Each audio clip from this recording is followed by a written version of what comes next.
Je vais aussi tout de suite vous annoncer le livre que nous allons recevoir, enfin l'auteur que nous allons recevoir le 9 mars.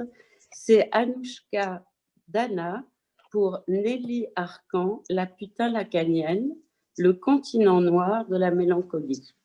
Je ne sais pas si vous pouvez le voir. Aux éditions des Crépuscules. Voilà, ça c'est pour le prochain Oedipe. Alors, ce soir, j'ai envie de dire, il y a un temps pour toute chose, comme on le sait par l'Ecclésiaste. Et effectivement, j'avais tenté d'inviter Daniel Sibony il y a quelques années, et avec son agenda très chargé, nous n'y étions pas arrivés. Mais bon, aujourd'hui, on y arrive, et on se fait un plaisir d'avoir cette conversation avec vous, Daniel Sibony, d'autant plus que quand même, votre livre arrive à point nommé, si on peut dire, puisque la question du temps avec le Covid est particulièrement aiguë. Mais il faut quand même dire que ce n'est pas, je pense, le Covid qui vous l'a fait écrire, puisque vous nous dites dans le livre qu'il y a très longtemps déjà, cette question vous était venue et que vous la travaillez sans doute depuis longtemps. Voilà, alors je voulais vous dire que bien évidemment, on a été tous très pris par votre écriture qui est toujours vertigineuse. Vous avez un rapport au langage qui est extraordinaire. Vous avez une manière de creuser qui est tout à fait exceptionnelle. On a été aussi tout à fait intéressé par vos trouvailles, parce que dans ce livre, il y a des trouvailles, que ce soit l'objet temps, les vibrations, enfin vous avez toujours des inventions, si bien que Daniel Sibony ne ressemble à personne d'autre. Voilà, donc on est très heureux de vous accueillir ce soir. Alors ce soir, c'est notre amie Hélène Pourganov qui va introduire le débat. C'est la première à s'être enthousiasmée pour votre livre et qui nous a tout à fait communiqué son enthousiasme. Donc, je vais très vite lui passer la parole. Voilà, Hélène, la parole est à toi. Merci, Délia. Oui, bonsoir, Daniel Sibony. C'est un peu difficile. Si Jean-Jacques, tu pouvais mettre l'image sur Daniel Sibony, parce que là, je suis face à Délia, donc ça m'est un peu difficile d'accueillir. Vous ne me voyez pas? Ça y est, je vous vois. Mais oui, c'est important. Voilà. Alors, oui, en effet, c'est important, vous avez raison. Bonsoir, Daniel Sibony. Je suis heureuse de cette rencontre. Si on peut parler de rencontre quand elle se passe par Zoom. Enfin, on fait avec ce qu'on peut. En effet, je vais présenter ce livre. Je vais prendre la parole, mais je précise tout de suite que c'est ma parole, mais ce n'est pas que la mienne. C'est celle aussi de quelques-uns, quelques-unes, avec qui la parole a circulé. Autrement dit, nous avons échangé autour de votre livre. Donc, ce n'est pas moi toute seule. Donc, alors, vous avez écrit un livre sur le temps. S'il y a vraiment quelque chose qui nous est familier, c'est le temps. Chacun de nous a à voir avec le temps, a à faire avec le temps. Et par-dessus le marché, si je puis dire, nous sommes pris tous dans un bain de langage qui invoque, qui évoque, qui convoque le temps, dans des formules que nous connaissons bien. Je suis prise par le temps, je cours derrière le temps, je n'ai plus de temps. Ou aussi je regrette le temps d'avant. Et puis quelquefois le temps me rattrape, ce qui masque beaucoup de choses.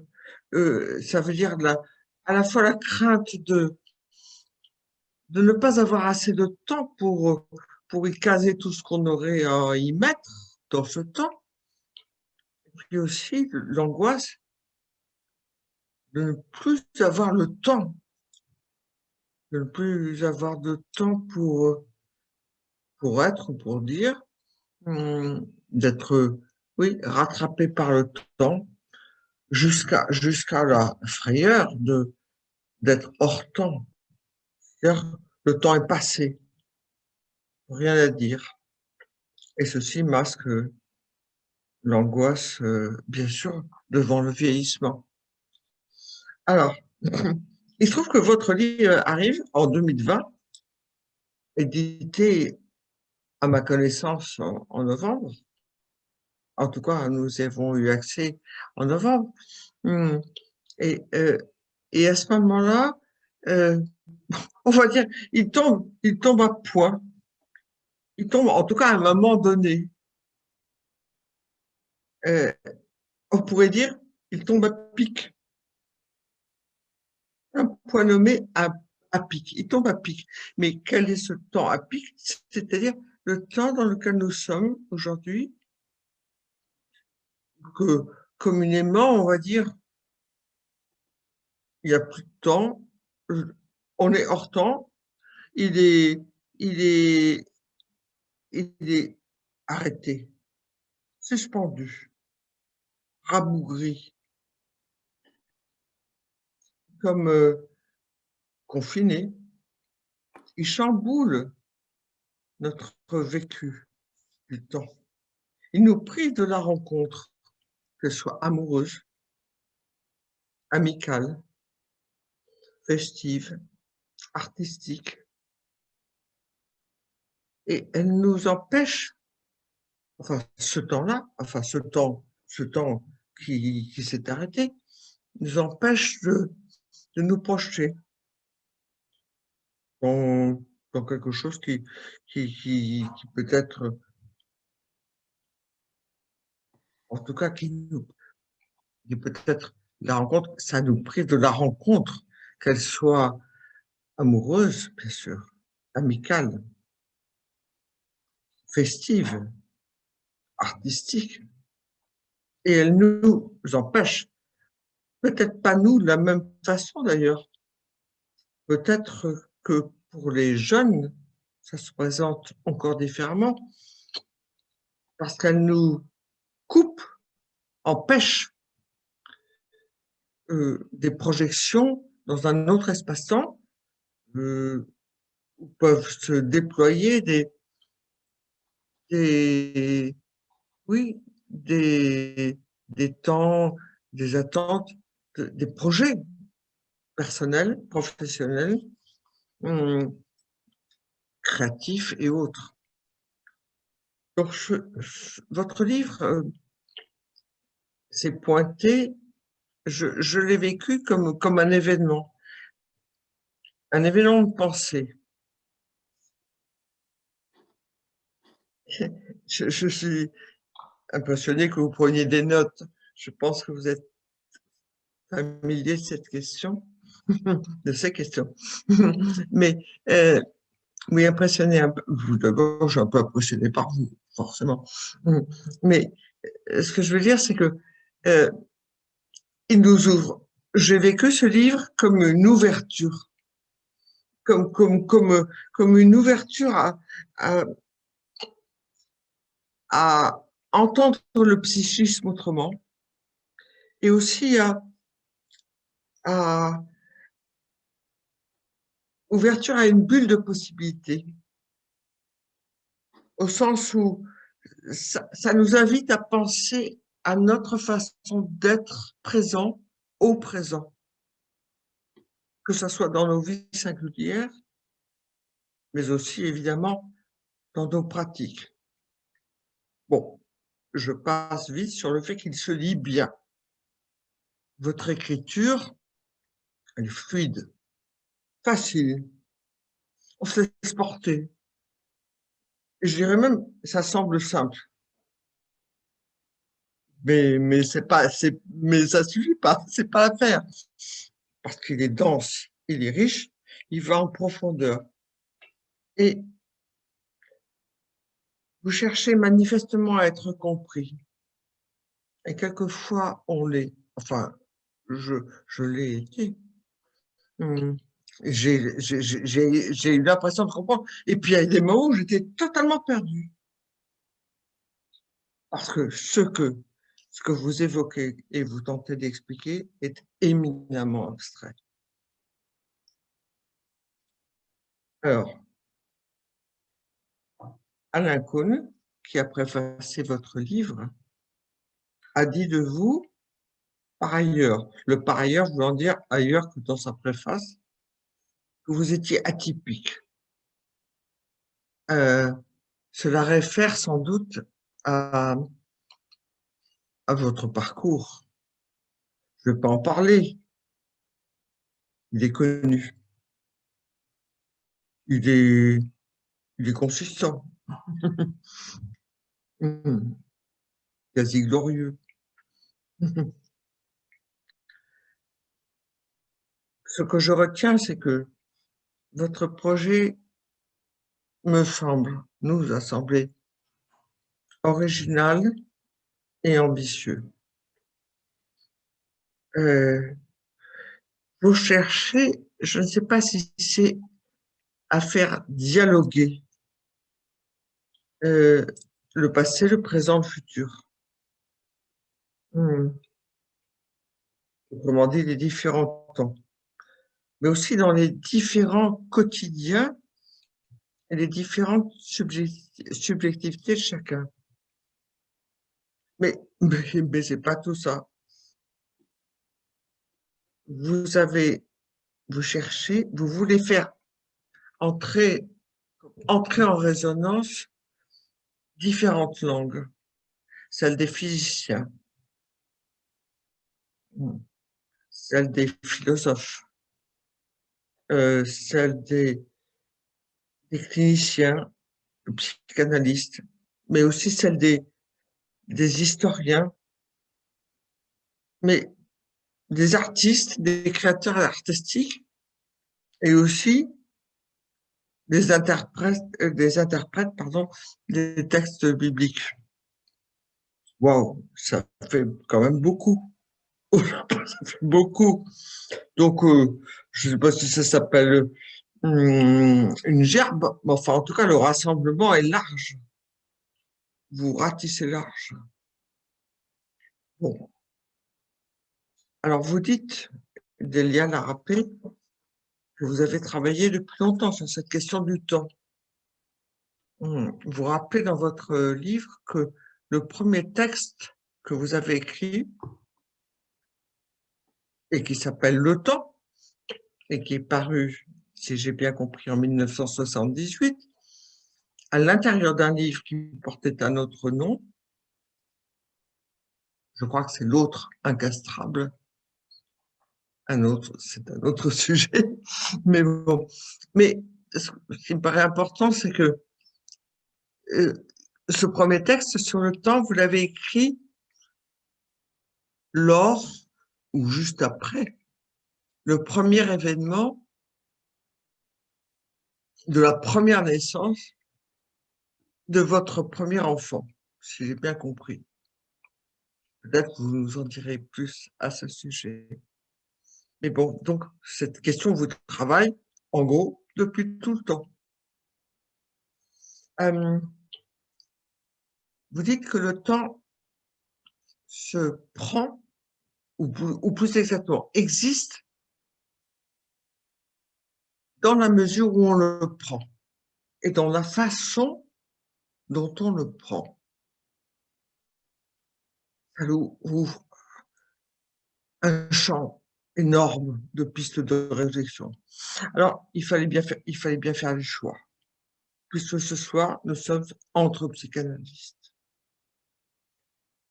Donc, je vais essayer de faire une synthèse avant de vous proposer quelques questions ou pistes de réflexion. La synthèse, finalement, ce serait quoi? C'est de dire en quoi et comment les apports de votre livre, autrement dit, ce que vous apportez par votre travail peut éclairer notre pratique. En quoi cela peut introduire du nouveau, de la dynamique? Dans quoi? Eh bien, dans la conduite de l'analyse, dans le maniement du transfert et dans notre mode de présence et d'intervention dans la séance. Pour ça, il me paraît nécessaire que vous reveniez sur les notions clés que vous avancez. Alors, je vais les énumérer, si vous voulez bien. Elles sont, alors, la question des fibres, fibres, fibre, virgule, vibration, virgule, feuilletage, point de suspension, parce que vous utilisez tous ces mots, et aussi d'autres, temps fibré, gens fibré. J'ai noté, gens fibré, plus ou moins fibré. Point de suspension. Bon, alors, comment comprendre les différences entre ces mots? Et surtout, comment comprendre les différences avec ce que nous posons dans notre pratique comme la règle qui ordonne notre travail, l'association libre. À ce sujet, il serait intéressant que vous développiez ce que vous avez probablement déjà écrit, mais très franchement que je n'ai pas lu, qui est ce que vous proposez ou préconisez à propos du travail du rêve et du travail autour des fibres du rêve. Est-ce qu'on doit comprendre que finalement, pardon, je ne veux pas clore la question, mais est-ce que les associations que le rêve amène sont des vibrations? Autre point. Les objets temps. Alors, je vais faire un paquet. Les objets temps, la prise de temps, l'autre temps. Vous avez largement développé ce que vous entendez par objet temps. Mais se trouve, alors les objets temps, vous les définissez comme des objets à partir desquels on peut trouver du temps possible. On peut trouver du temps, virgule, possible. Point de suspension. Le problème, c'est que, pour moi, c'est que vous en citez tellement que je me demande s'ils se valent tous. Entre le transfert objet du temps et le téléphone portable? Question.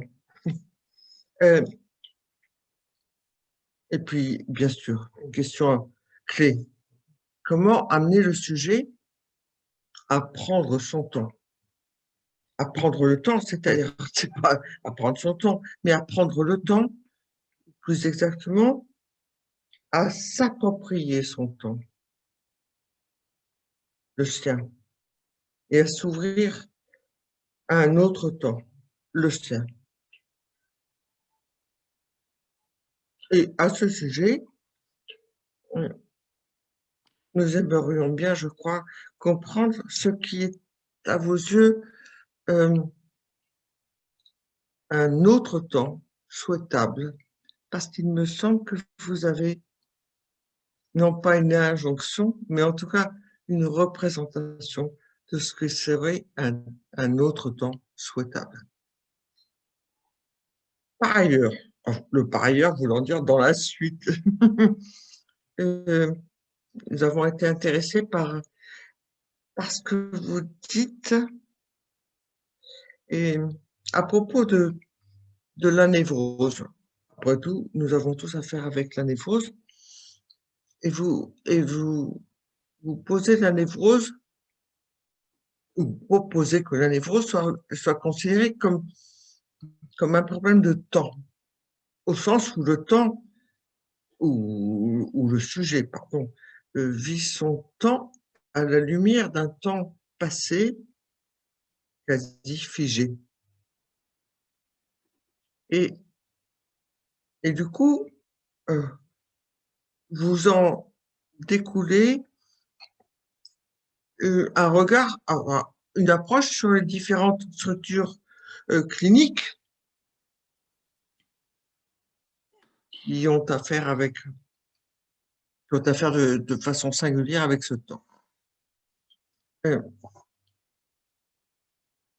Un point qui nous apparaît important, c'est aussi la notion de variabilité. Vous parlez de variabilité à propos des interprétations, celle du rêve par exemple, mais aussi la variabilité de la répétition. En effet, vous dites que la répétition, il n'y a jamais de répétition à l'identique. À ce sujet,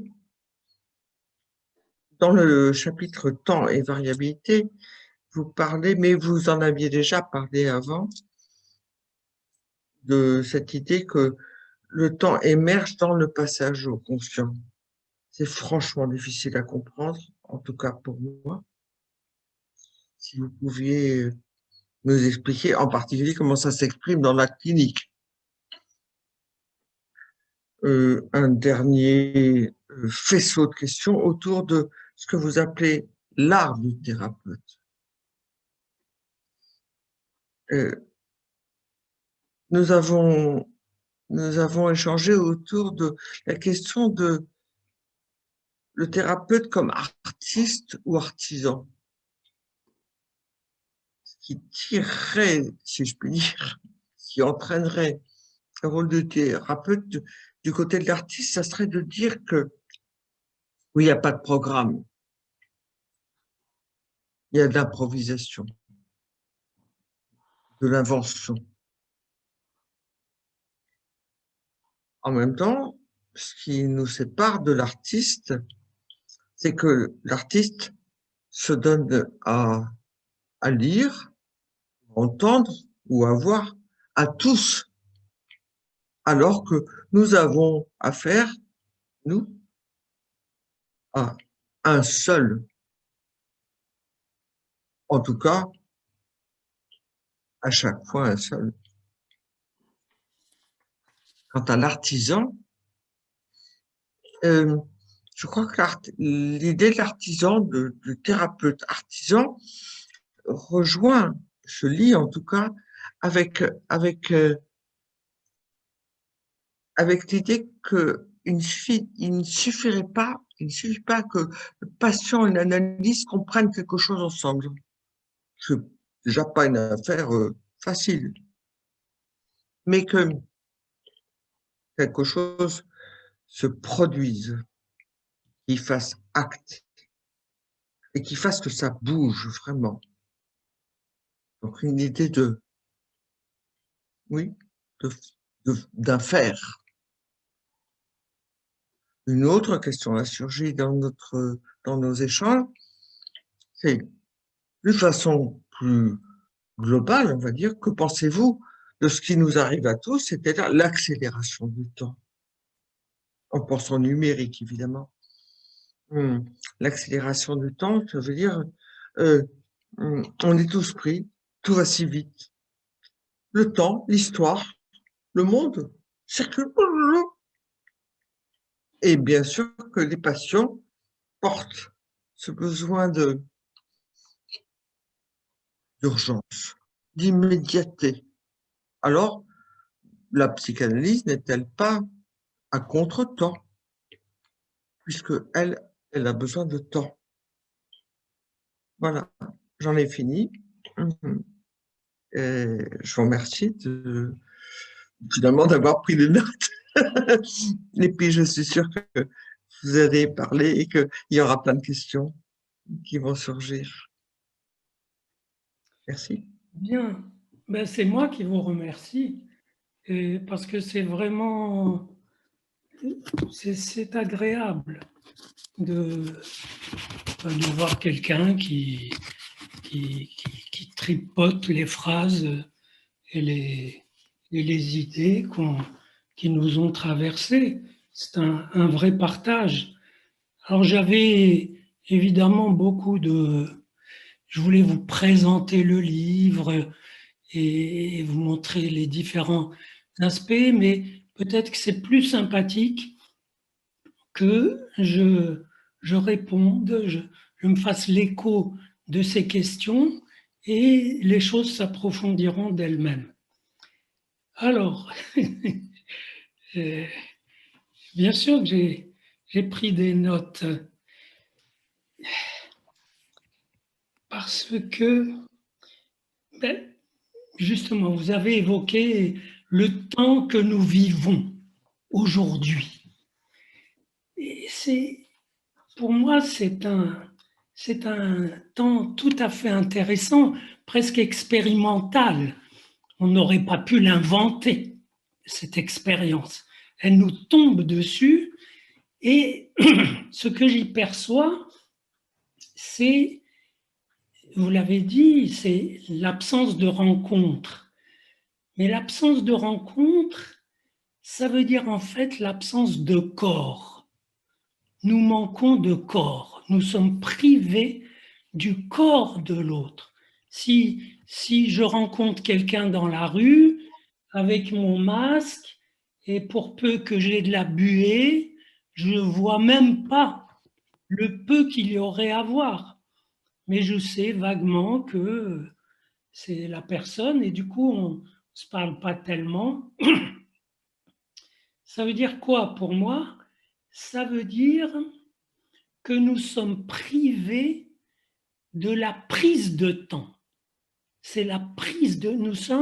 moi j'ai comparé ça, nous avons le temps, on a beaucoup de temps, mais il ressemble à une paroi verticale qu'on devrait grimper, mais qui est glissante et on n'a pas de prise. Pour grimper des parois en montagne, des choses que j'ai faites autrefois, mais il faut des prises. Et là, il n'y en a pas si on ne les produit pas soi-même. C'est-à-dire que, pour moi, le temps qui nous est attribué. Donc, c'est un temps où nous sommes privés de corps, donc de rencontres. Or, la rencontre, c'est l'objet temps minimal. C'est-à-dire, c'est la source minimale du temps. Et je l'expliquerai plus tard, mais c'est remarquable. Par exemple, lors des confinements, je vois des proches, alors qu'est-ce que tu fais? Je me suis mis à lire La recherche du temps perdu. Bon, très bien. C'est une façon de prendre le temps, de le dépenser, mais vous enfourchez le temps de l'autre. C'est pas l'autre temps. C'est le temps de l'autre sur lequel vous vous embarquez et qui vous emmène, et on voit d'ailleurs cet autre, feuilleter son bloc de passé.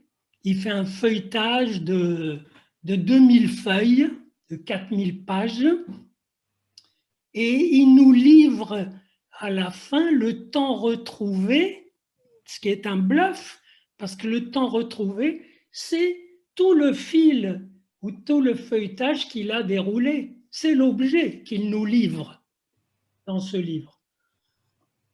Donc, ça, c'est son aventure.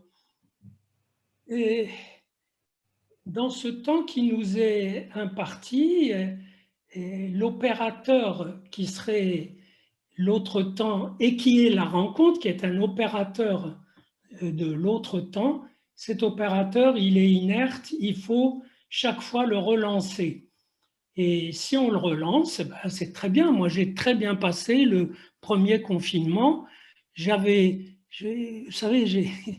en vous entendant parler de mon écriture, une formule m'est venue, j'écris souvent pour me mettre en règle avec moi-même, parce qu'il y a des choses qui s'impatientent, qui tapent du pied pour être écrites, et notamment le temps est à partir de ce texte de 78 où je partais de cet événement qui m'a fait assister, qui m'a fait penser à l'idée, le mot objet-temps date de là dans mes écritures. Objet-temps, ça veut dire un objet porteur de temps possible qui vous permet d'accrocher des fils narratifs, c'est le cas de le dire, qui fait des histoires. Un bébé, dès qu'il arrive, c'était déjà une petite histoire, mais là, après, ça fait des histoires et chacun y accroche de sa narration et de son rapport à l'événement. Alors que je pose quand même un petit repère pour ceux qui n'ont pas lu le livre et à qui je le conseille quand même, c'est que le temps, il se prend au minimum par un événement et une durée qui s'ensuit. Ça veut dire, vous créez ou vous recevez un événement, il y a du temps lorsque il y a du narratif qui s'ensuit et il y a un conte qui s'ensuit, un conte au sens du comptage, du verbe compter avec un P. C'est-à-dire que, hélas, ça renvoie à une image que j'avais depuis l'enfance, parce que moi j'ai grandi dans la lecture de la Bible et tout ça, et toutes ces histoires, et l'histoire qui m'avait frappé, mais que j'ai comprise beaucoup plus tard, cette histoire de la création, où il y a une instance divine voilà, qui crée. Et l'acte premier de la création, c'est soit la lumière, c'est ça qui est dit, et le soi dans cette langue biblique, c'est le même que et la lumière fut, c'est et reçoit la lumière, soit la lumière et reçoit, S-O-I-T, la lumière. Ça veut dire la lumière est un écho d'un appel à voir. Et ce qui m'a frappé, c'est qu'il y a cet acte créatif, ce trauma, cette origine, mais à partir qui consiste finalement, qui se décline en un comptage. Il y a un soir, un matin, jour 1. Puis ensuite, on fait des choses, jour 2. Ensuite, des choses, jour 3. Ça veut dire que ça compte. Il y a des choses qui comptent. Et surtout à travers lesquelles vous comptez et qui vous permettent de compter au regard des autres. C'est ça qui résume une existence. L'existence, c'est votre façon de compter à vos yeux du monde, aux yeux des autres, et de savoir changer de compte, ouvrir d'autres comptes de temps en temps, ne pas rester dans le même compte. Et parce que le même compte risque de vous réduire à de la répétition. La répétition est génératrice de temps, mais le temps de la répétition n'est pas le vrai autre temps que j'avais. Bien sûr que c'est un autre temps.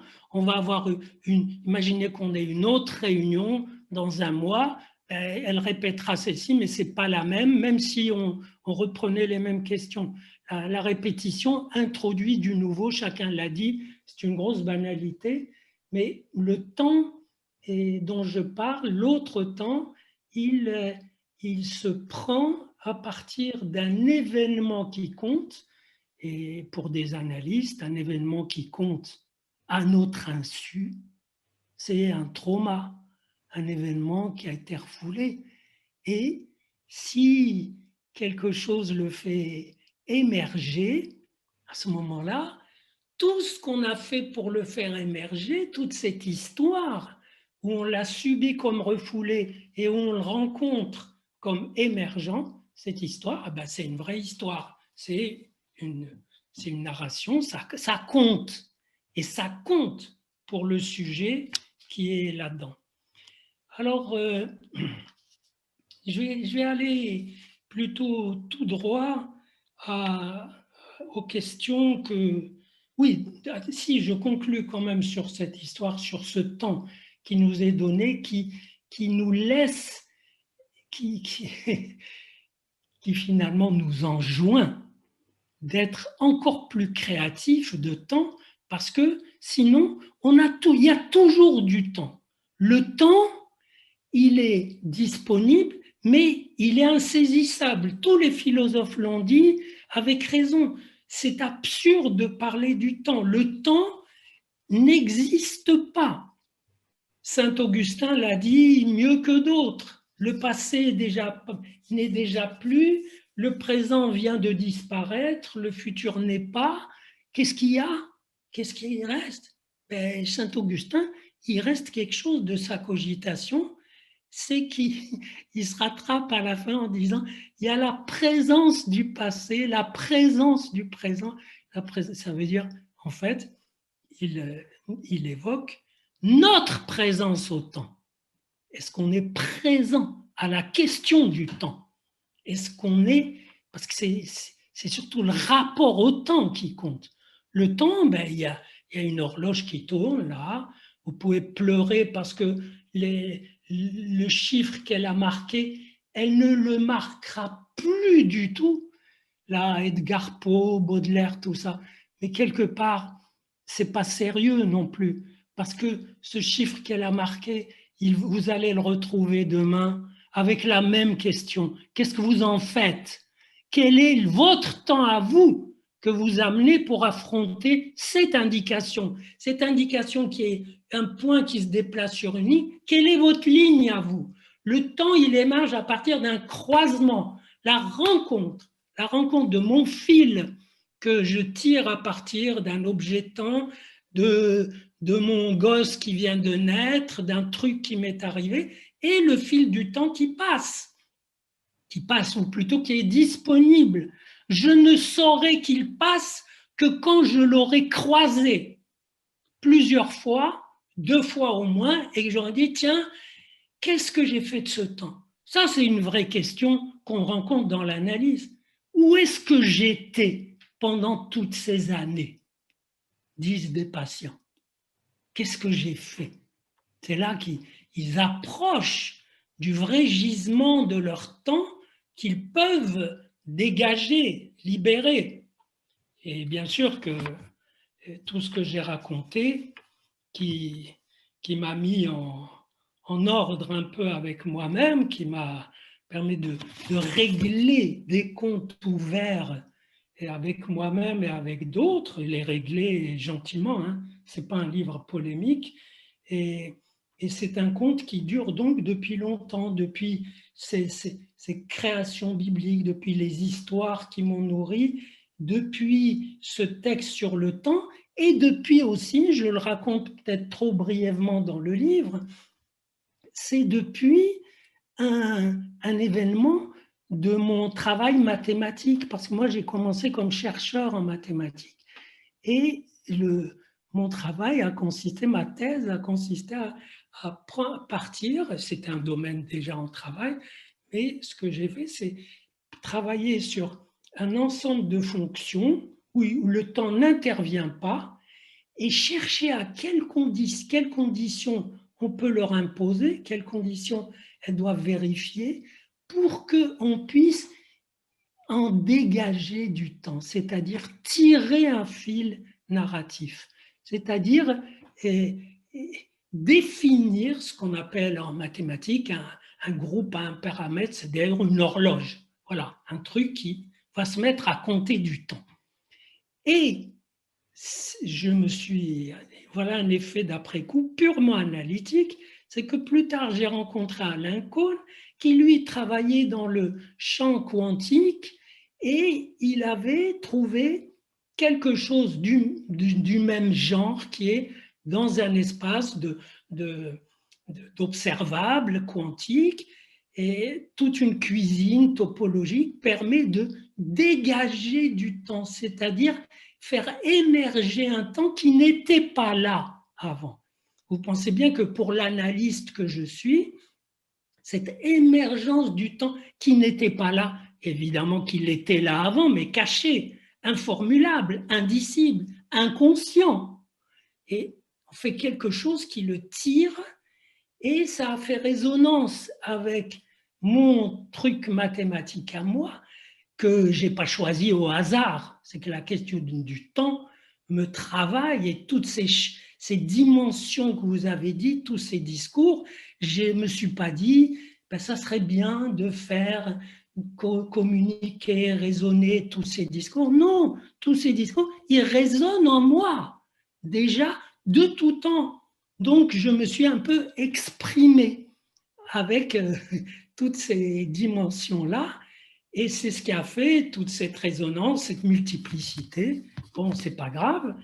Et pour revenir aux questions plus pratiques que vous avez posées, alors je vous signale un petit texte auquel j'ai dû me référer à propos des rêves, que j'avais fait paraître dans la revue de Lacan, Silicette. Vous savez, il avait une revue que vous, c'est pas obligé que vous la connaissiez, mais en tout cas, si vous pouvez consulter ce texte, ça s'appelle Introduction à la topologie des formations de l'inconscient, et ça rejoint quelque chose aussi sur les rêves, parce que moi j'avais fait un séminaire à Vincennes où Lacan venait avec toute sa bande pendant une année au moins, et qui s'appelait Topologie et interprétation des rêves. Et je vais vous dire l'idée. L'idée, elle est très freudienne, c'est que quand on vous raconte un rêve, il y a une phrase, voilà, Freud le dit à la fin de son livre, il y a une phrase, vous pouvez prendre chaque mot et vous faites associer le patient autour de ce mot, et vous associez vous aussi. D'ailleurs, à partir de ce qu'il vous a dit, etc. Et interpréter un rêve, alors ça fait un fil, ça fait une fibre. Voilà. Et le mot d'à côté, il a aussi une fibre, plus ou moins large, plus ou moins ample, selon les associations, selon le refoulement, selon le contact, le transfert, tout ce qu'on veut. Et quand toutes ces fibres sont bien ont émergé, sont remplies en quelque sorte, elles ne le sont jamais, mais quand elles sont consistantes, interpréter un rêve, c'est prendre un élément dans chacune et tirer un trait, si vous voulez, le connecter à un élément de l'autre et à un élément de la suivante, et ainsi de suite. En réalité, ce que je raconte, c'est trop pur. On ne fait pas comme ça. On prend un élément d'un bloc d'association, on a en tête les autres éléments du rêve, on les garde en réserve, on commence à interpréter avec une ou deux fibres, et on essaye, tac, à un moment donné, les autres fibres entrent en résonance. Tout à l'heure, j'ai fait pareil, et dit, tiens, c'est formidable parce que, voilà, le patient raconte un rêve où sa mère lui dit qu'elle regrette très fort de n'avoir pas assisté aux obsèques de son père dont elle était séparée, etc. Puis elle apporte des tableaux, elle lui donne des petits dessins, etc. Puis moi j'associe, lui aussi, et il apparaît que au moment où il s'apprête, lui, à oser faire un enfant, donc à être infidèle et à sa mère et à son père, etc., à un âge déjà assez avancé, c'est dire la force du blocage, ce rêve a été libérateur parce que sa mère venait avec des dessins, et eux, ils sont un peu dans l'art. Donc, je lui ai dit, vous voyez, il y a des choses que votre mère vous dit que vous pouvez prendre d'elle, pas seulement de votre père. Vous pouvez prendre d'elle des choses, et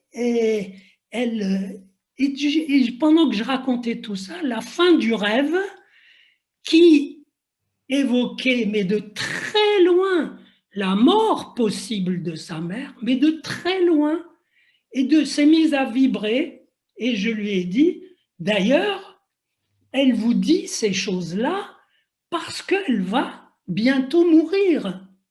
Et donc, si vous voulez, sous-entendu, si vous voulez faire votre enfant et ne pas simplement être un enfant, ben, c'est le moment.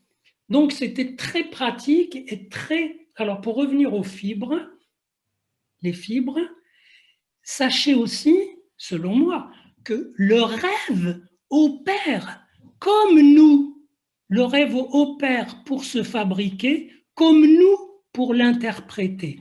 Mais à l'envers, je vais vous expliquer qu'est-ce qui fait le rêve. Il prend des éléments, des restes diurnes, de quelques petits trucs d'avant, des choses qui traînent dans le psychisme. Et puis, il se met à associer des choses là, autour de... Il se met on dit tricoter, il se met à faire floculer des contenus autour de chaque élément. Ça fait des fibres. Elles ne sont pas longues comme ça, mais ça n'a pas d'importance. Il fait un peu de la matière, il fait des petites boules à côté de chaque reste, autour de chaque reste. Et ce qu'il fait, il fait le même travail qu'on appelle section. Section du rêve, ça veut dire il passe d'une fibre à une autre, à une autre, à une autre. Et ça fait un petit récit. Ça vous fabrique la phrase du rêve qui est faite sous deux contraintes. Première contrainte, il faut que ça résonne un peu avec le désir du rêveur, dont le rêve est une réalisation au sens cinématographique du terme, et pas au sens d'accomplissement. Et il ne faut pas que ça réalise trop fort, parce que vous allez vous réveiller. C'est les deux seules contraintes du rêve. Avec ça, il est entièrement libre de fabriquer son trajet. Et nous, qu'est-ce qu'on fait? On reçoit la phrase et on prend chaque mot, ce n'est pas des restes diurnes, on prend chaque mot, on voit les fibres, etc. Et on fait notre petite phrase qui reste toujours libre, ouverte pour être bouclée, déformée, et retravaillée dans l'après-coup. L'après-coup, c'est un opérateur d'autres temps qui est fantastique. L'après-coup, c'est non seulement une façon de faire vivre le passé en dialoguant avec. Il y a dans le livre une phrase du genre le passé dépend de notre façon de le questionner. Et donc, non seulement il y a ça, mais il redonne, l'après-coup, redonne du potentiel temporel à des éléments qui ont été refoulés, écartés, déniés, tout ce qu'on veut, et qu'on reprend. Alors, donc, dans la pratique,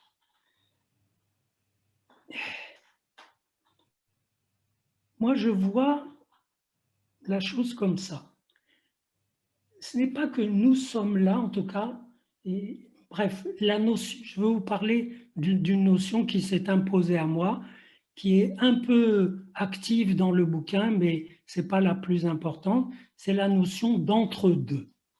C'est-à-dire que, et pour moi, il y a, disons, appelons ça le corps symbolique, le corps charnel, et c'est le entre-deux qui importe pour le sujet. En fait, c'est une mauvaise présentation parce que le corps symbolique, il est déjà matériel, le corps charnel, il est déjà symbolique. Ça veut dire qu'avant que je me mette à en parler, ils sont déjà intriqués. Le patient arrive avec cet entre-deux et va s'instaurer un entre-deux avec l'analyste qui a aussi sa division, vous diriez la division du sujet, ce n'est pas tout à fait la même chose, qui a son entre-deux plus ou moins vivant, plus ou moins actif. Il peut être très pauvre, l'entre-deux de l'analyste, s'il n'a pas conscience de son corps. S'il n'écoute pas un peu son corps, il peut être un petit peu trop abstrait. Mais c'est là que s'instaure pour moi la scène analytique, c'est le rapport entre ce nouvel entre-deux. Et dans cet entre-deux, alors, tous les temps sont possibles. Ça veut dire, il y a le temps du symptôme que le patient amène. Tous les exemples que vous avez donnés, je suis prise par le temps, j'ai pas le temps, le temps me rattrape, etc. Tous entrent dans le symptôme, entre guillemets, obsessionnel. Ça ne veut pas dire que vous êtes obsessionnel, qu'on l'est, mais ça veut dire qu'il y a une gestion obsessionnelle et obsédante du temps, et en réalité pas du temps, mais de l'échéance. L'échéance. Ce n'est pas le temps qui va trop vite, c'est les échéances qui se multiplient. Parce que le temps, lui, il s'en fout. Il y a un truc, le temps possible, hein, le temps possible, parce que le temps de l'horloge, encore une fois, ce n'est pas du temps. Il vous indique l'heure, il vous indique la différence entre le moment où vous êtes entré dans cette réunion et l'instant où nous sommes. Voilà, la montre vous dit ça. Elle vous dit rien d'autre sur le temps. Donc le temps, celui que fournissent les horloges, le temps commun, il va ni vite ni lentement, il est disponible et je dirais presque qu'il attend parce qu'il revient. C'est un peu le même, je vous l'ai dit, le lendemain. Il ne faut pas se monter la tête. J'ai perdu l'instant absolu et c'était hier. Et même les événements les plus cruciaux, ils redonnent un petit délai, ils repassent, etc. Donc, ce n'est pas le temps qui va trop vite, c'est les échéances qui se multiplient, ce sont les objets, les faux objets temps qui sont plutôt des objets chronophages, mais il faut bien dire aussi que ce sont des objets qui donnent du temps, et comme l'iPhone ou l'ordinateur, des choses comme ça. Et ce qui nous importe dans cet entre-deux analytique, c'est en effet qu'il se produise un événement. Si l'analyste et le patient comprennent la même chose, en général, ça a un impact parce qu'ils le comprennent en même temps. C'est-à-dire qu'il s'est passé quelque chose qui a fait que presque les deux ont été impactés. Donc, quelque chose a pu sortir, qui a fait cet instant-là, a pu sortir d'où? De l'inconscient. C'est ça qui m'a fait dire, mais je l'étaye quand même beaucoup dans le bouquin, que je dirais, moi je contredis pas Freud qui dit l'inconscient ne connaît pas le temps. Je complète en disant oui, mais l'inconscient ne connaît pas le temps parce que c'est le temps. C'est lui le réservoir du temps, ou plutôt des relais de prise de temps. Ça veut dire que c'est en passant par l'inconscient et en revenant dans le conscient que le temps émerge. Et je pensais à un témoignage que j'ai rapporté dans le bouquin d'une femme qui me dit qu'elle est dans son accouchement, elle était dans le coma, à l'hôpital, etc. Mais il y avait une conscience, elle percevait des choses, et en même temps, elle percevait que quelqu'un qui devait réellement venir la voir devait sonner là, à ce moment-là, mais elle était dans le coma. Et voilà que elle témoigne de quelque chose dont ont témoigné beaucoup de gens qui sont allés très loin dans l'état de mort, d'une espèce d'invasion lumineuse, à partir de quoi elle voit un personnage qui lui dit « Bon, eh bien, à partir de maintenant, si tu continues, tu ne vas plus pouvoir revenir. » Bon, nous, on comprend ça, c'est pas très difficile. Et à ce moment-là, elle a dit, il s'est passé quelque chose et j'ai eu le sentiment de rentrer dans le temps. Je crois que j'avais temps et inconscient. Je vais voir, j'avais noté ce petit passage parce que, voilà. Puis elle entend un ami venir lui rendre visite, une qui avait été annoncée la veille. Elle le voyait donc à l'entrée de l'hôpital. Puis elle-même disparaît dans cette lumière intense avec 3 personnes, je me suis trompé, qui marchent devant. Elle les suit et à un moment, l'une d'elles dit « Si tu dépasses cette ligne, tu ne reviendras pas ». Elle répond « Je ne veux pas revenir ». Et l'autre réplique « Mais tu as maintenant 2 enfants ». C'était son enfant qu'elle avait et celui qui était en train de naître. Et là, dit-elle, c'est la remontée à la surface. Elle quitte la lumière et le hors-temps pour rentrer dans l'éclairage banal. Et elle ajoute « et le temps réapparaît ». Ce n'est pas une déclaration scientifique, mais très souvent, on s'aperçoit que c'est en provenant de l'inconscient, finalement, quand le refoulement se lève, que une dimension temporelle possible, un temps nouveau apparaît, ne serait-ce qu'un instant nouveau, où on voit les choses autrement.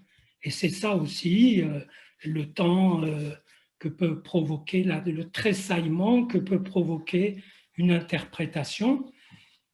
Et d'une certaine façon, c'est vrai que je suis très marqué par ces histoires de topologie et rêve, donc par les interprétations de rêves.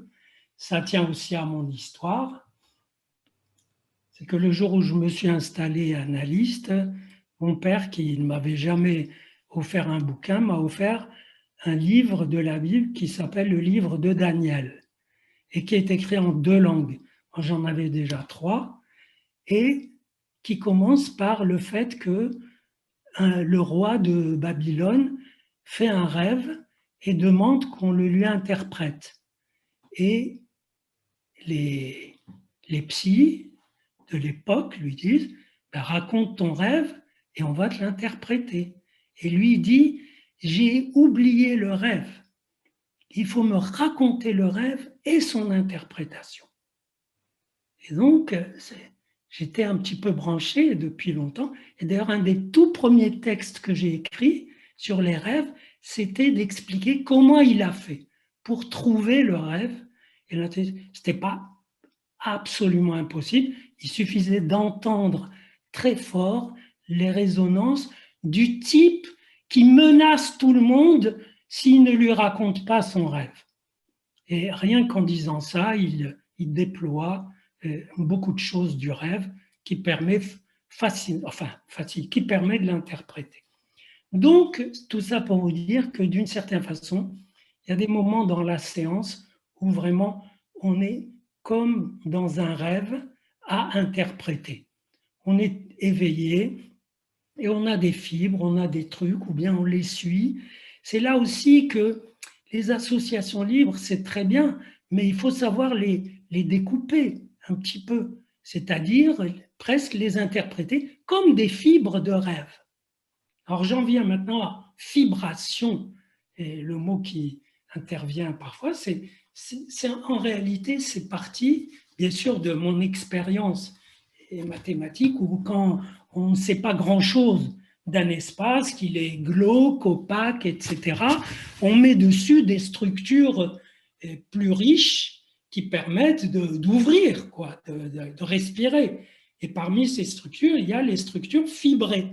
Imaginez que vous ayez une surface comme ça et vous prenez simplement les plans qui sont tangents à un point de la surface, puis un autre point, un autre plan tangent, etc.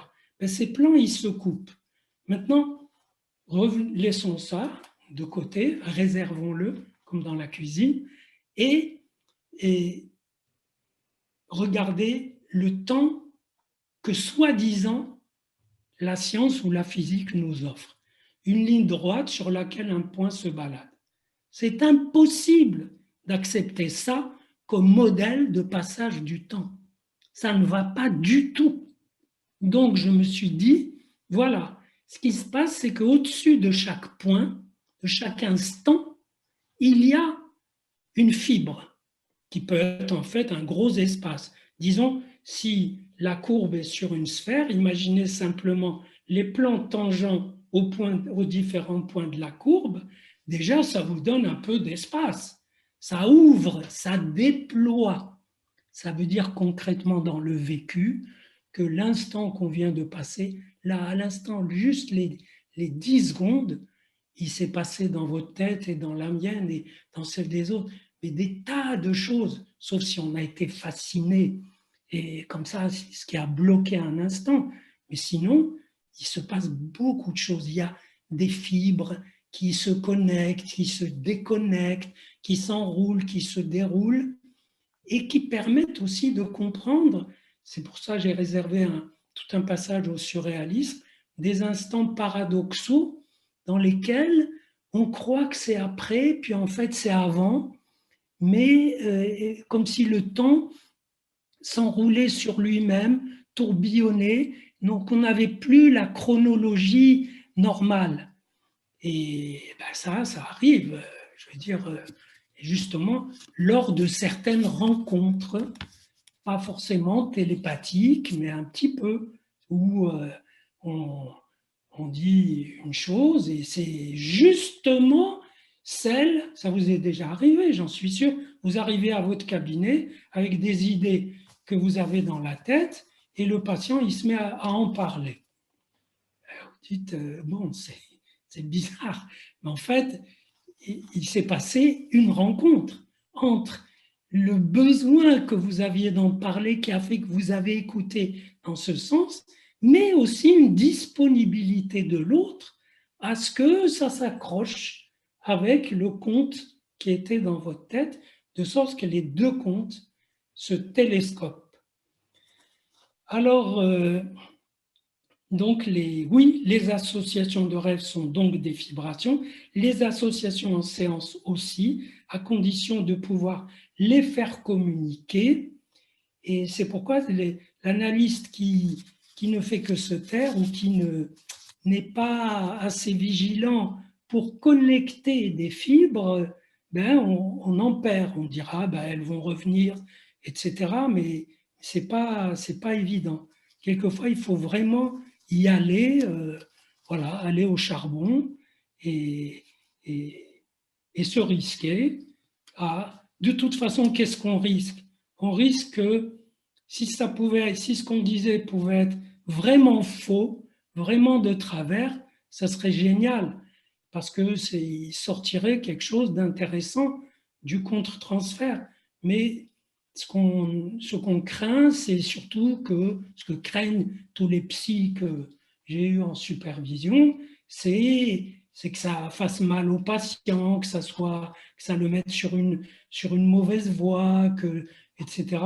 Qui sont en fait des phobies de l'analyste, parce qu'il y a un tel matériau que franchement, pour faire une erreur qui soit vraiment fatale, il faut qu'il se passe un événement qui du coup lui-même mériterait une analyse approfondie et sûrement féconde. Alors, la névrose est un problème de temps. Ben oui, mais tous les symptômes sont des problèmes de temps. Le symptôme pur est une horloge qui fait un tic-tac, mais pas de mouvement. C'est-à-dire qui est figée dans un certain temps et qui attend qu'on déroule ce temps, qu'on la casse, qu'on la choque, qu'on lui fasse un mouvement qui permette de cet objet-temps inerte de tirer un fil qui soit intéressant. Bien sûr, les sujets ne jouent pas avec les blocages de temps de la même façon. L'obsessionnel pur est un jongleur de temps génial. Je l'ai comparé à quelqu'un qui jongle avec 3 ronds de ficelle qui sont tout le temps dans l'air et qui sont les 3 temps, mais à condition qu'il n'en tienne aucun. Donc, il n'a jamais le temps, mais il y a du temps disponible, mais il est imprenable. Le symptôme obsessionnel aussi de l'homme en attente devant la loi de Kafka, qui est le sujet qui attend que quelque chose se passe pour qu'il se passe quelque chose et qu'il soit surtout trop tard. Tout ça, c'est des gestions obsessionnelles. Mais il y a d'autres gestions, par exemple, chez des hystériques, on peut trouver une identification au temps. Ça veut dire la femme, elle vit comme si le temps, c'était son corps. Bien sûr, il y a une excuse, c'est qu'il y a des cycles, il y a toutes sortes de choses, mais de là à identifier le temps comme sa présence à elle, ça lui barre l'accès à des temporalités. À la limite, l'hystérique, finalement, implore l'autre pour qu'il la prenne comme objet temps dont il tirerait non pas les ficelles, mais des fils narratifs, quelque chose où ça raconterait des événements, des événements importants, des événements qui comptent.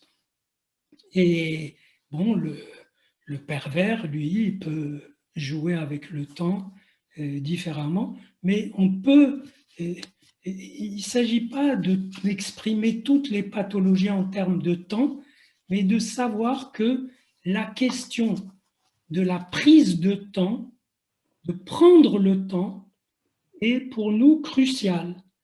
La prise de temps dans le vécu, c'est de faire événement sur un mode qui implique, je l'ai dit, un compte ouvert à poursuivre, à développer. Il peut être une écriture, un récit, n'importe quoi, une action. Une action. Et autrefois, j'avais écrit un livre qui s'appelle « Entre dire et faire ». C'est l'écart entre le dire et le faire, on en souffre tous. Je veux dire, la planète en souffre. Parce que si on pense à tout ce foutoir dans lequel on est, cette abrasion du temps, bien sûr, on peut la rapporter au fait qu'on est privé de rencontres, etc. Mais d'où ça vient? Les confinements, les couvre-feux, d'où ça vient? Du fait qu'il ne faut pas engorger les salles de réanimation parce qu'on n'est pas capable de doubler les hôpitaux par des hôpitaux de campagne, on n'a pas été capable de faire les masques, etc. Ça veut dire qu'on n'a pas été capable, non pas de prévoir, personne n'est tenu de prévoir l'imprévisible, mais on n'a pas été capable de faire de ce choc qui nous est déjà de prendre acte que c'était un trauma et d'en faire un commencement, c'est-à-dire d'improviser à partir du manque de provision, à partir du manque de préparation. Autrement dit, on a attendu de suivre les cycles existants. Tout le monde pouvait être masqué, mais on a attendu que les masques arrivent, etc., par le canal normal, etc. Alors que, d'une certaine façon, tout le monde qui pensait un petit peu savait ce qui se passait et ce qui devait se faire, mais qu'on n'a pas fait, non pas par bêtise, encore une fois. Il n'y a personne à incriminer. Au contraire, moi j'admire que sans incriminer personne, on peut réfléchir sur ce qui s'est passé, à savoir que un événement est arrivé à partir duquel tout ce qui comptait pour nous ne comptait plus. Donc on n'a pas accroché un compte intéressant à cet événement, et ce compte qui pouvait lui être adéquat, c'est un compte violent, et c'est ce qu'on est en train de faire aujourd'hui avec les variants, avec le variant sud-africain. J'ai appris ce matin ou hier qu'il y a une petite ville atteinte où il y a eu des cas simplement du variant sud-africain. Hop, toute la ville est convoquée pour le dépistage. Ça veut dire que le compte qu'il fallait faire, mais on ne savait pas compter comme ça, c'est dépister, isoler, couper, ensuite dépister, isoler, etc. C'est ce qu'ont fait les Chinois, mais avec leur méthode totalitaire, et ça aurait été superbe que nous, esprits libres, on ait pu, si on avait pu, assumer d'être totalitaire quelque temps, on ne serait pas là à être totalitaire de toute façon, car on est dans le truc totalitaire, mais sans trop voir l'avenir, parce que personne ne sait comment ça va pouvoir s'arrêter. Je ferme la parenthèse. Donc, je reprends la répétition, une de vos questions, la répétition donc marque du temps, mais elle n'en produit pas. Et ce qui produit du temps dans la répétition, c'est les petits événements qui la scandent. Quand vous dites, bon, maintenant, on vient de chanter un truc, alors on va reprendre, on va répéter. Ben, ça, c'est un événement.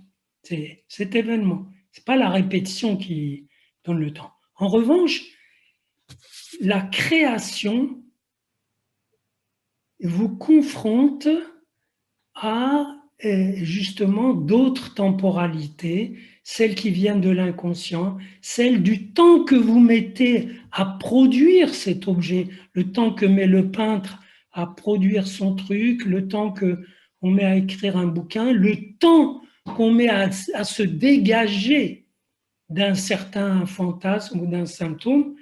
Donc, ça, la création. Et je dis qu'un des ressorts de cette création, c'est la variabilité. La variabilité, qu'est-ce que c'est?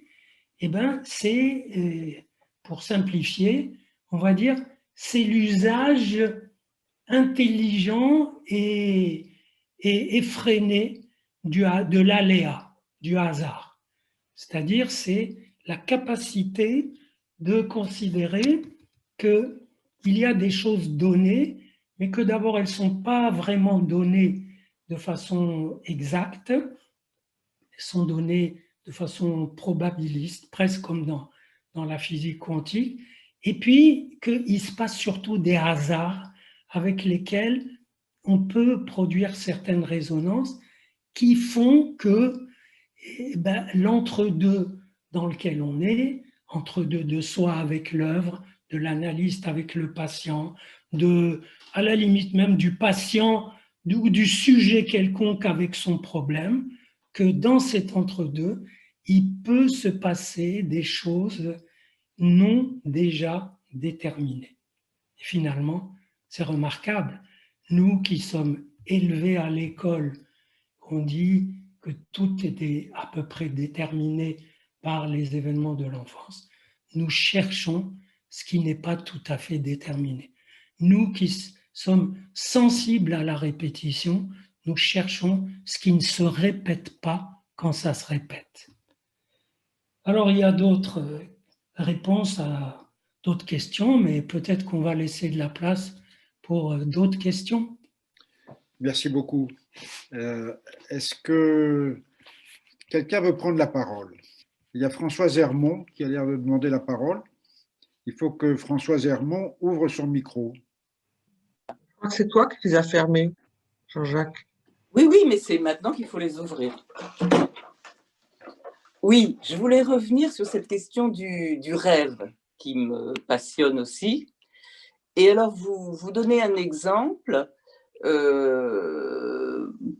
que j'ai cherché à comprendre et j'ai trouvé une explication, mais je ne sais pas du tout si c'est la bonne et j'aimerais entendre la vôtre. À propos de la personne qui rêve, qu'elle fait un rêve, qu'elle interprète, et il se trouve que la personne qui dort à côté se révèle avoir fait ce même rêve, ce rêve qui était interprété. Voilà. Donc, bon, ça fait penser évidemment aux expériences de télépathie dont Freud et Ferenczi avaient fait des expériences et puis qu'ils avaient décidé de ne plus en parler parce que c'était c'était pas suffisamment rationnel et inquiétant et pas scientifique. Voilà. Et quand j'ai cherché une explication, mais dans votre texte, l'explication évidemment, alors vous allez me dire si ça a à voir avec ça, mais bon, j'allais le lire, mais je m'en souviens.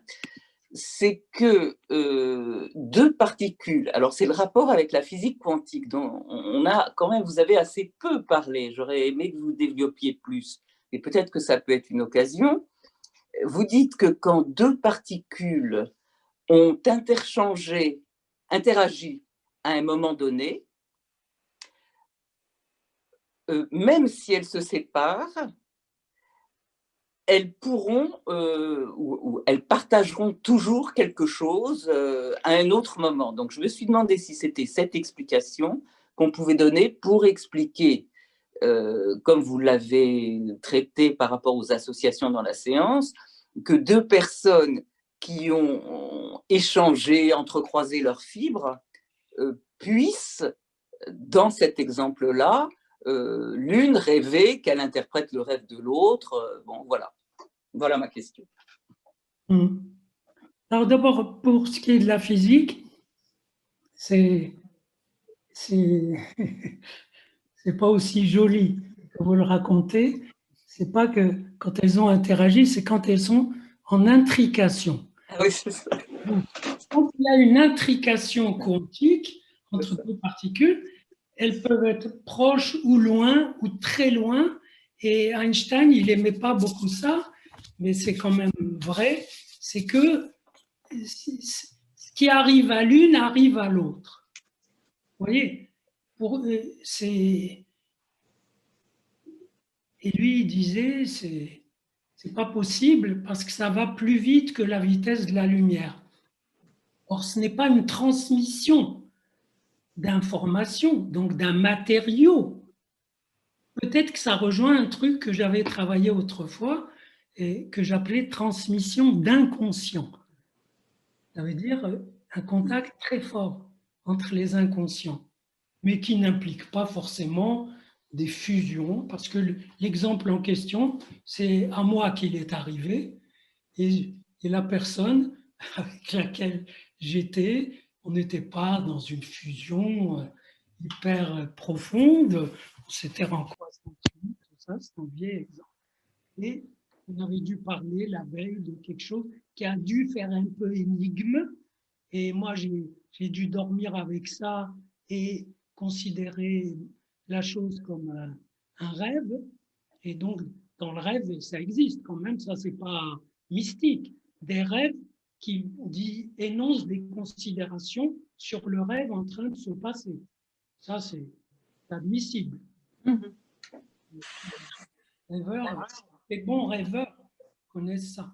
Mais, et donc, ça fait entrer en parfaite résonance. Il y a de l'intrication entre deux êtres, en tout cas les entre-deux intéressants que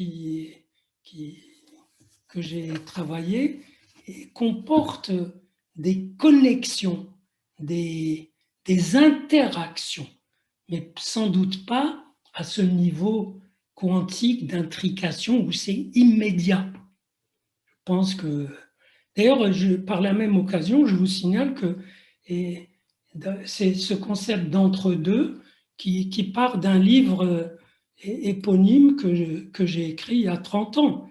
Et je m'en suis toujours servi, mais aujourd'hui plus que jamais, parce qu'avec toutes ces polémiques sur la différence sexuelle, les questions de genre, etc., je trouve que l'entre-deux sexuel remplace beaucoup mieux la différence sexuelle et dit très bien les connexions, les interconnexions, les interactions entre ce qui est repéré comme masculin, entre les pôles masculins et féminins, qui d'une certaine façon apparaissent comme des pôles limites, des cas limites. Et d'une certaine façon, dans la séance d'analyse, et il ne faut pas laisser le patient aller vers le patient idéal, ni l'analyste aller vers la position d'analyste idéal. Il faut que l'entre-deux soit plus mouvementé pour qu'apparaissent des choses un peu surprenantes. Oui, si vous pouviez poursuivre sur une question que j'avais posée autour de qu'est-ce que vous pensez de ce que nous constatons tous, c'est l'espèce d'accélération du temps, ce que nous appelons l'accélération du temps aujourd'hui, via le numérique, bien sûr. Autrement dit, mais bon, il y a cette question. Et puis une autre qui était autour de la question de ce que vous appelez l'art du thérapeute Là, et de Là, l'art du thérapeute oui. et de la balance, entre guillemets, que je proposais entre artiste et artisan. Vous ne vous êtes Oui. pas exprimé là-dessus. Alors, j'ai dû employer l'expression l'art du thérapeute parce que pour moi, l'art, c'est une conjonction du corps et de l'esprit à travers l'être de l'artiste et à travers l'âme-corps de l'œuvre. Donc, c'est en ce sens.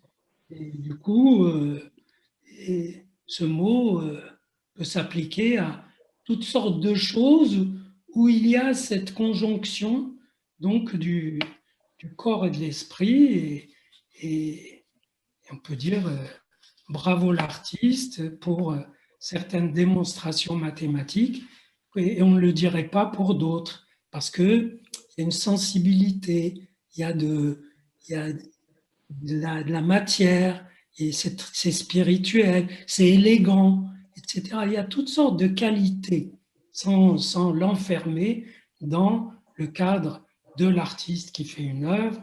On ne fait pas une œuvre dans les séances, et ni de l'artisan qui fabrique un bel objet.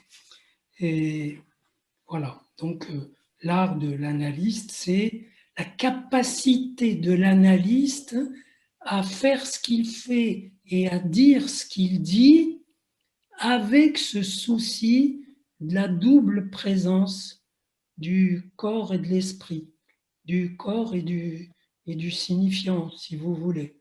Sauf que l'esprit, c'est plus large que le signifiant. Il y a aussi des signifiés. Donc, et, et ça, c'est cette mobilité, et je trouve qu'elle est précieuse, elle est essentielle si on veut capter des choses qui, par exemple, qui peuvent, dont on peut montrer l'équivalent dans le transfert.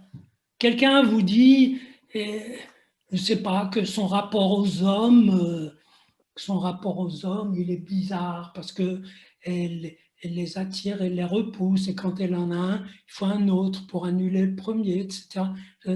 Et bon, très bien, on pourrait chercher à quoi ça. Bien sûr, ça remonte toujours à quelque chose, mais en même temps, ça se passe dans la séance, dans sa façon de me parler, d'être gentille, méchante, etc. Et du coup, si on peut capter ça, c'est du temps de gagner parce que ça, c'est palpable. C'est palpable. Voilà. Donc, la notion d'événement à partir duquel on peut compter, ou quelque chose peut compter, c'est une de mes notions clés. Et qu'est-ce que si vous pouvez rappeler encore? Ah oui, le temps qui s'accélère. Le temps qui s'accélère. Encore une fois, est-ce que ça vous est arrivé là pendant le confinement et où la journée passe très vite? Vous l'avez senti ou non? Non? Il y a des gens qui l'ont senti, d'autres pas. Et moi, je trouve que ce sont vraiment des notions très relatives. Et on a fait des statistiques là-dessus, etc. Et je ne suis pas très convaincu.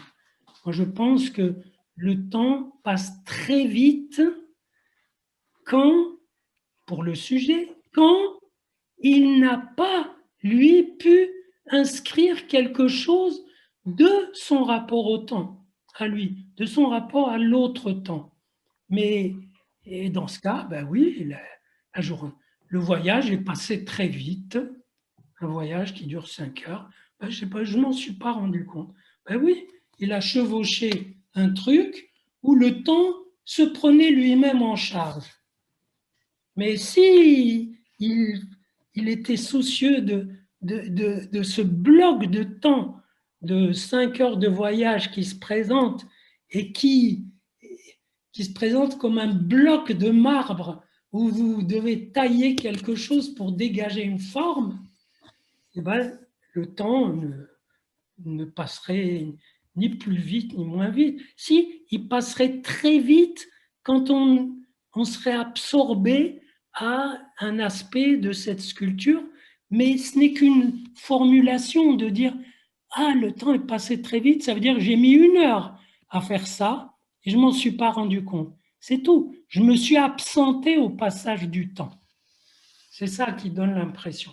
Et encore une fois, la vraie vitesse avec le numérique, je vous l'ai dit, elle est strictement technique et mathématique. C'est que l'ordinateur, tout a basculé à partir du moment où l'ordinateur peut calculer des choses en 10 secondes, des choses que l'humain mettrait plus d'un siècle à calculer. Et là, ça décroche. C'est-à-dire, on entre dans autre chose. Et on entre justement dans ce défi technique qui est qu'on peut apprendre à la machine à reconnaître, on peut lui apprendre à changer le jeu, on peut lui apprendre l'apprentissage profond. Tout ça vient de là, du fait que on a tout notre temps. On lui apprend à faire des choses qu'elle met 10 minutes à faire, mais dans quelques jours, elle va mettre 1/10 de seconde à les faire. Et c'est là le basculement. Mais pour notre vécu, tout est ouvert. Le temps est lent, le temps n'en finit pas, le temps est rapide, le temps est insaisissable, le temps... tout ça, c'est des énoncés purement subjectifs au plus mauvais sens du terme. Et ce qui nous intéresse, nous, c'est les instants où un sujet s'éveille. Et c'est là que il y a les effets de retour, d'après-coup, etc., qui sont intéressants. Et il y a des tas de questions sur le temps qui sont de fausses questions, des vulgarisateurs qui disent « Mais alors où est-ce qu'il est passé le passé ?» Il est allé avec le passé. Il est passé. Ah oui, mais alors il y a de plus en plus de passé. Qu'est-ce qu'on s'en fout? C'est pas ça la question du passé. C'est qu'est-ce qu'on peut faire avec au présent. Voilà. Mais j'ai néanmoins encore une question. C'est qu'est-ce qu'on fait avec ce qui nous arrive? C'est qu'à un temps T, le nôtre, oui. Il est 20 heures, on regarde le JT, le journal télévisé, où on capte une information. Et on entend en même temps qu'il est temps moins, je ne sais pas combien d'heures, le décalage horaire, qu'il se passe des choses dans un autre espace. Et que nous sommes tous pris dans quelque chose qui est tout arrive en même temps. Ce qui se passe en Birmanie, en même temps que ce qui se passe aux États-Unis, que tout nous arrive. C'est-à-dire que ça va si vite, c'est que nous savons tout de tout ce qui se passe dans tout l'espace-temps, enfin, de la Maponde. Bon, alors, comment on fait avec tout ça? Comment on se situe? C'est compliqué. Vous êtes très, très sympathique. parce que Je ne sais pas je sais pas comment je vais prendre ça. euh, c'est que tout vous tombe dessus comme si, je ne veux pas faire d'interprétation grossière, mais comme si quand même vous en étiez un peu chargé. Or, sinon, et sinon, je ne vous apprends rien en vous disant que pendant qu'on parle, il se passe des choses dans la rue d'à côté, à l'étage au-dessus, aux États-Unis. Heureusement, il se passe des choses en, en même temps, et même le en même temps n'a pas beaucoup de sens, parce qu'on ne peut pas se synchroniser dans le même temps. Bien sûr, bien sûr, bien sûr. Et c'est là que la physique des grands espaces est utile, parce que le en même temps n'a carrément aucun sens Aucun sens. avec des corps célestes qui vont un peu vite. Voilà. Et donc, c'est une question de vitesse. Quand ça va vite, le en même temps n'a plus de sens. Ça, c'est un message de la relativité que je vous transmets et qui peut vous faire du bien. Un autre, plus analytique, qui est ne vous sentez pas chargé de tout ce qui se passe. Et un autre, plus poétique, qui est de dire, entre nous, c'est vraiment, c'est une bonne chose qu'on puisse savoir que en même temps que ici, c'est le confinement, etc., ailleurs, des gens manifestent contre la tyrannie, ailleurs, des gens, je ne sais pas, envahissent le saint des saints du Capitole, etc. Non seulement ça relativise, mais ça dit à quel point on est en réalité pris dans un feuilletage énorme. Nous sommes à la page 140 d'un bouquin qui a un nombre infini de pages, comme celui de Borges, vous savez, dans une de ses nouvelles, un livre qui a un nombre infini de pages. Ben voilà, qui continue à s'écrire. C'est sympathique. Voilà, donc ce que je peux vous dire sur le fait que tout arrive en même temps, ce même temps, c'est vous qui le posez. C'est un acte poétique que vous devez soutenir. Et s'il devient insoutenable pour vous, ben lâchez-le. Un certain temps. Voilà, quelqu'un d'autre et avec un pull blanc voulait poser une question? Non? Jean Rossin, je crois. Ouais, voilà. Oui, alors, peut-être à contrario, est-ce que vous m'entendez là? Oui, oui. Oui. À contrario, est-ce que le temps peut s'interrompre? Ah, tout à fait. Hein? Et alors là, je pensais à de vieilles images, métaphores sportives, footballistiques. Il y avait des moments qui s'appelaient le temps mort, par exemple, qui était différent de la mi-temps. Hein. La mi-temps était un moment où les joueurs allaient se doucher, se ressourcer, tout. Le temps mort, c'est quelqu'un qui perdait, par exemple, la chaussure sur le terrain, et l'arbitre sifflait temps mort, et tout s'arrête. Hein.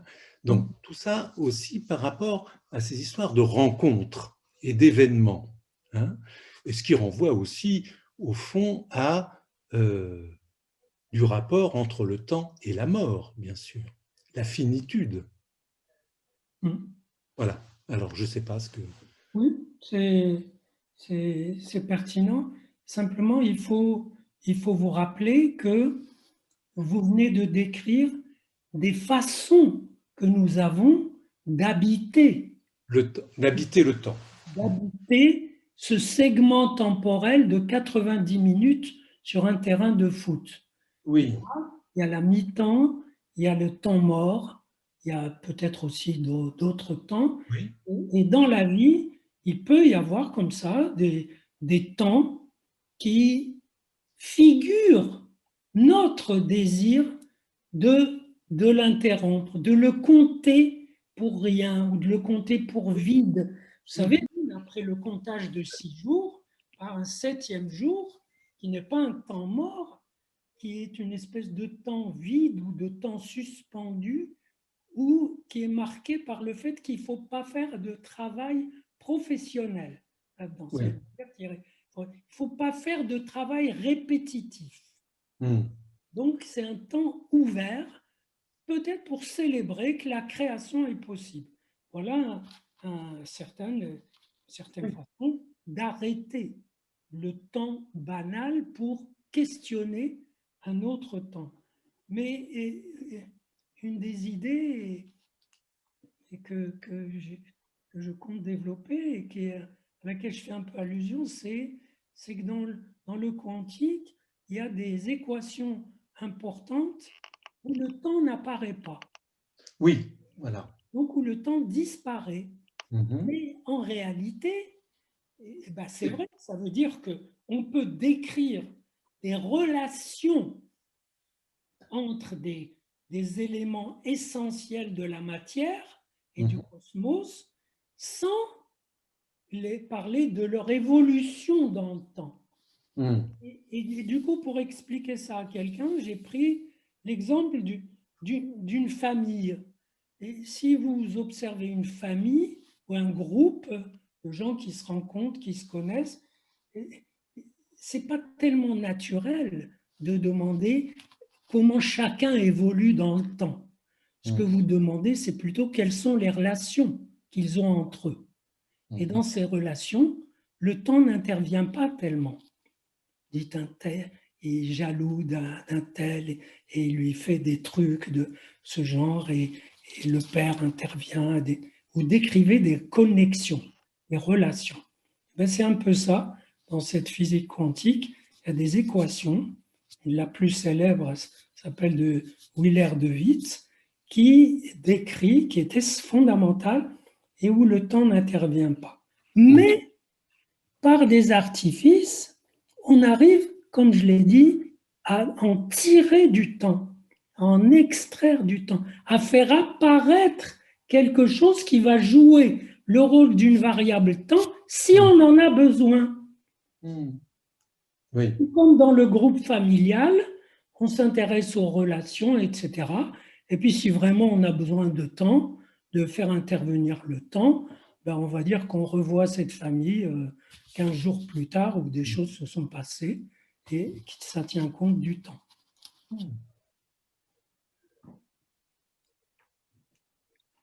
Voilà. Encore une question?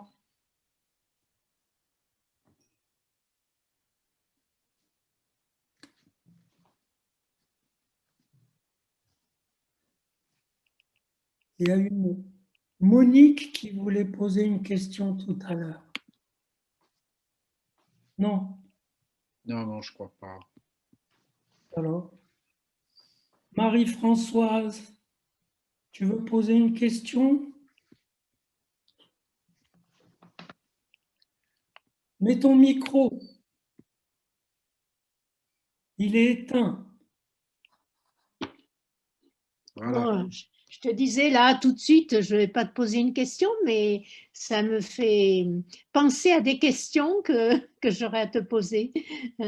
Des questions sur le temps de la séance, sur le temps de l'interprétation, sur ce qui a été appelé ponctuation, sur ce qu'on arrête les séances, tu vois, mais c'est tout un développement, c'est là-dessus. On en parlera. Travailler avec un temps dit fixe ou un temps variable, tu vois. Arrêter la séance quand on a l'impression qu'il s'est passé quelque chose, vite arrêter, comme s'il fallait pas, on pouvait rien dire après, tu vois. Il y a tout un tas de questions qui se jouent, il me semble, par rapport à ça. C'est sûr. Moi, j'ai mis quelques petits chapitres là-dessus. Je t'ai pas lu là, mais je vais te lire parce que ça me... Excuse-moi, mais je vais te lire. Je pensais que tu avais lu les choses que j'avais mises sur l'analyse et le temps logique de Lacan, etc. Et que Oui. je vais développer plus. Mais le mieux, en effet, c'est que tu lis ça. Je vais t'acheter ce livre et puis je te... Voilà. Voilà. Bon, bah écoutez, Il y a encore une Et question. par contre, une petite question là sur. C'est vrai que tu interroges la question l'inconscient ignore le temps, mais la façon dont tu le prends, c'est le temps finalement. Ou c'est du temps qui surgit de là, finalement, si j'ai bien. Hein, il crée du temps. Il l'ignore pas, mais Oui, que c'est il le fait surgir. par l'inconscient que nous vient le temps. Voilà. Par l'inconscient que nous vient le temps. Oui. Donc, à la limite, et ça rejoint aussi une intuition de physicien et qui dit, Alain Cohn, il aime dire que le temps passe parce qu'on ne sait pas tout de la situation. C'est intéressant. La Oui. situation quantique. Oui, oui. Monique Zerbi va demander la parole. Non, mais juste un mot pour dire combien j'apprécie la façon dont vous présentez les choses sur un plan poétique et en même temps mathématique. Voilà, et c'est peut-être, et voilà, vous venez de parler d'intuition, et je trouve que ça, l'intuition, c'est effectivement cette conjonction entre la mathématique et la poésie. Voilà. Enfin bon, je ne sais pas si je le dis bien, mais en tout cas, que vous puissiez, voilà, à la fois convoquer la physique, la mathématique, voilà, n'empêche pas de penser que aussi l'art et que l'analyse, que le travail de l'analyste est un art. Hein, voilà.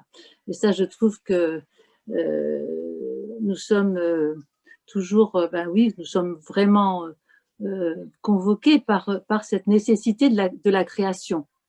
Hein, et vous dites création d'un temps, d'une ouverture du temps. Voilà. Je trouve que, enfin, ça me parle et je trouve que c'est une belle façon de parler de l'analyse. Vous voyez, c'est pas une question, c'est juste voilà.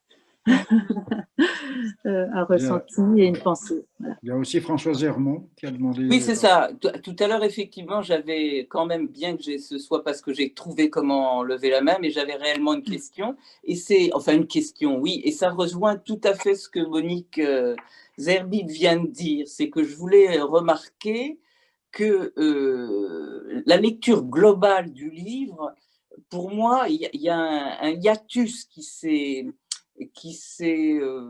révélé entre un aspect vraiment poétique des trouvailles de langue de l'ordre de la poésie et cette espèce de lecture à travers la physique quantique. Donc ça revient complètement à ce qu'a dit Monique et j'aurais voulu que vous puissiez dire quelque chose de ça parce que j'ai trouvé ça tout à fait énigmatique. Voilà.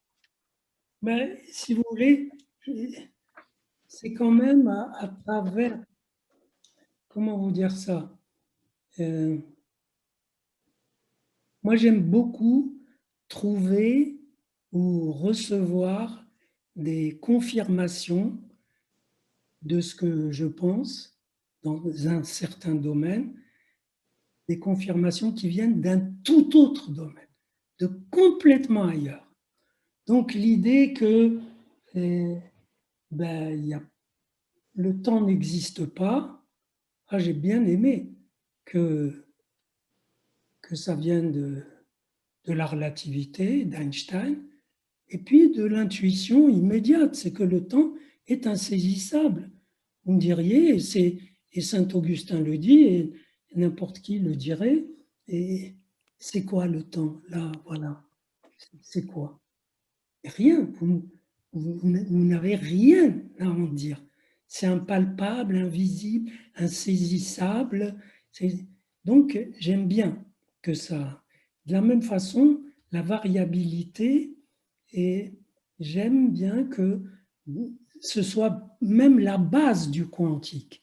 Parce que si vous pensez à cette expérience quantique, il n'y a pas plus simple qui est d'envoyer une particule à travers un trou dans une plaque et de recueillir l'impact sur une autre plaque. Et vous envoyez une particule, puis une autre, puis une autre. Eh bien, l'impact il est irrépétable. Ça veut dire que même en reprenant toutes les conditions matérielles de l'expérience, si vous voulez obtenir cet impact-là qui vient de se passer, vous ne l'obtiendrez jamais. Mais la théorie le pose. Pose que vous ne l'obtiendrez jamais. La répétition est exclue. C'est intéressant qu'il y ait dans le cosmos, dans la nature, des phénomènes comme ça, et où c'est le pôle radicalement opposé à la répétition. C'est cette variabilité. Ça veut dire que les impacts, ils varient. Vous pouvez calculer des probabilités. Vous pouvez dire, j'ai la probabilité telle que les particules que je vais lancer, elles vont arriver dans ce cercle. Très bien, c'est possible. Mais avoir la répétition de ce qui vient de se passer, c'est exclu. Voilà un phénomène drôlement intéressant, parce que ça veut dire qu'on a une masse d'aléas, une masse d'irrépétables qui est infinie, qui est inépuisable. Ça peut servir à se décaler un peu des réflexions où on guetterait surtout des répétitions du même. Or, toute la physique, jusqu'au quanta, a reposé sur la répétition du même. C'est-à-dire sur le fait que si on répète les conditions initiales, ce qui va s'en suivre, c'est exactement ce qui s'est passé avec ces mêmes conditions ailleurs, autrefois, demain, peu importe. Ça, c'est beau. Je trouve ça beau. Parce que c'est plus qu'une claque au déterminisme, parce que le déterminisme, on peut d'emblée le moduler, le réfuter, en montrant que même le truc le plus déterministe, si on change les conditions initiales, il peut devenir totalement indéterminé. Traduisez ça en termes de patient. Un patient qui vous raconte ses origines et qui vous les re-raconte autrement, eh ben, ça donne tout autre chose. Freud s'est même basé là-dessus pour dire, vous savez, pour interpréter le rêve, si on cale, si on ne trouve pas, il faut le faire répéter parce que ça ne va pas se répéter de la même façon. Donc il compte sur une variabilité dans la répétition. Et là, je vous parle d'un fond de variabilité immense. Je peux poser une question? Oui. Oui. Est-ce que l'irrépétable peut faire effet de création? Parce que si l'irrépétable fait effet de création, il y a quelque chose qui se répète peut-être. Quoi? Eh bien, quelque chose qui était dans l'irrépétable et qui a fait une création nouvelle. Oui, mais l'irrépétable, il était sous quelle forme avant? Il était non advenu. Eh bien alors, donc, la création n'en est pas la répétition, mais l'expression. L'expression, alors, d'accord. Voilà. Ça, c'est joli. Je voulais vous dire, vous avez la fibre analytique. Merci. Et vous n'êtes pas à contre-temps. Alors, on conclut. D'habitude, vous arrêtez à 11h ou à... Oui, on peut arrêter. Voilà. Est-ce que Délia, il faut remettre ton micro si tu veux. Voilà. Oui, je voulais, effectivement, on va peut-être terminer là, mais je voulais déjà dire à Daniel Siboni que j'étais très contente qu'on ait pris ce temps. Et j'avais envie de dire un peu dans le prolongement de ce qui a été dit tout à l'heure sur l'aspect poétique, que ce que j'ai sans doute le plus aimé dans ce livre, c'est les variations. Alors, vous avez parlé de variabilité, mais les variations au sens musical.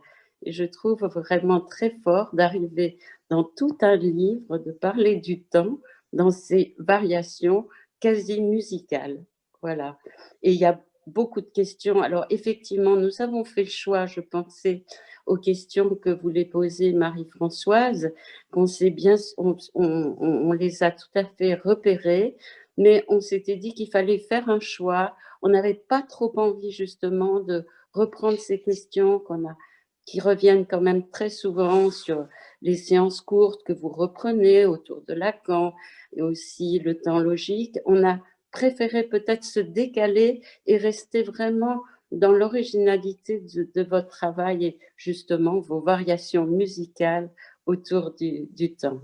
Voilà, je vous remercie beaucoup d'avoir accepté, d'avoir pris le temps de venir nous voir. Ça aura fait événement. Merci à vous. Alors, merci à vous. Et si ça vous a donné envie de lire le livre, pour ceux qui l'ont fait, ben, on n'aura pas perdu notre temps. Voilà. Allez. Merci à vous. Merci. Au revoir.